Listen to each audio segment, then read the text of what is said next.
अब शिवरात्रि आने वाली है आनंदमयी आई गई। शुक्रवार 8 तारीख को आप सब ने मंदिर में, एक बार हम फिर लास्ट में भी बोल देंगे, लेकिन बात आ गई तो कह दें कि सबको अपने अपने घर से शिव जी को लाकर और यहाँ बड़े शिव जी के साथ बैठाकर और अभिषेक करना है। 4 प्रहर की पूजा करनी है, ताकि जो घर में निवास करते हैं वो एक दिन इस दिव्य स्थान में आकर और 4 प्रहर की पूजा करके प्रसन्न हो जाएं और आपको बहुत और अच्छे से संभाले और अच्छे से संभाले और ऊर्जा एनर्जी आप सबको मिले। तो उसके लिए जो आदेश कितने वर्ष पहले ही आदेश हुआ था, कब से कर रहे हो आप? 5 साल।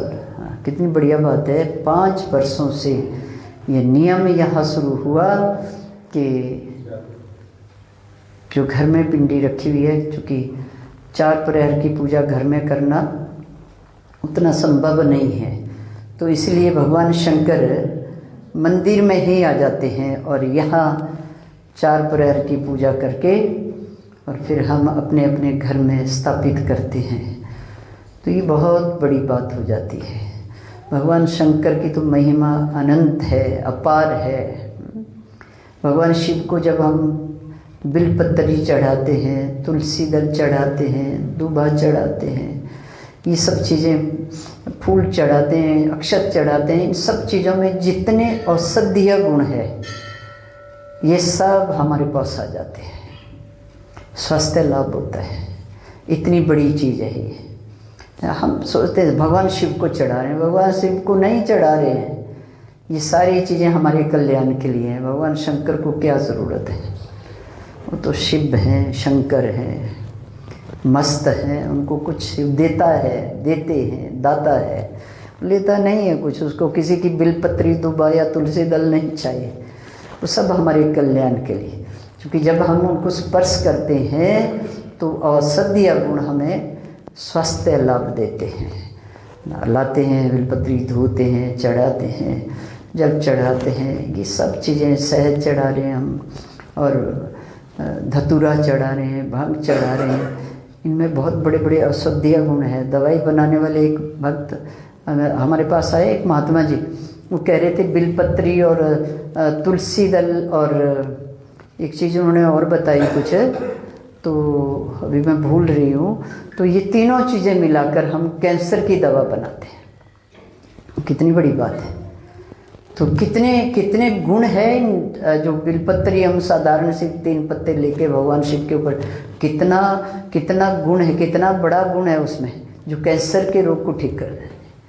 तो कहते हैं ये हमारे जो हम चढ़ाते हैं, स्पर्श करते हैं, स्पर्श करने से भी हमें स्वास्थ्य लाभ होता है। और 4 प्रहर की पूजा में पूरी रात और शिवरात्रि वाले दिन, जिस दिन पर्व होता है, पर्व में तो आप सब जानते हैं कि शक्तियों का जो तरंगे होती हैं और बढ़ जाती है और तीव्र गति से वो तरंगे भगवान से प्रवाहित होती है और अपने भक्तों में प्रवेश हो जाती है। तो कितनी बड़ी बात होती है। कैसी छठा होती है उस दिन का इंतज़ार होता है भक्तों को पूरा वर्ष के को। शिवरात्रि कब आएगी? शिवरात्रि की छठा ही अलग है, उस दिन का जोश ही अलग है। उस दिन की जो तरंगे हैं, वो तरंगे इतनी तरंगे हैं कि उनको आसानी से हम लोग अपने भीतर नहीं समा सकते, संभाल नहीं सकते उनको। छठा इतनी होती है, तरंगित हो जाता है, रोम रोम खिल उठता है, नशा होता है, बिन पिए नशा। हाँ, एक भजन भी है कुछ ऐसा,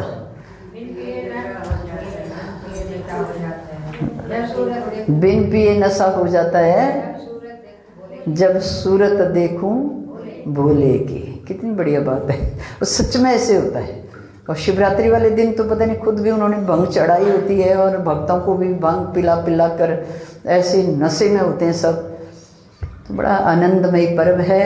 आप सब ने एक दूसरे को प्रेरित करना है, अपने घर से शिव को लाकर और उनकी 4 प्रहर की पूजा करनी है। आनंदमयी जो सेवा है, जो पूजा है, जो पाठ है, और पूरे चमक नमक चमक के साथ जो पाठ होता है, नमक चमक का पाठ होता है, पूरा खड़ंग रुद्री के साथ।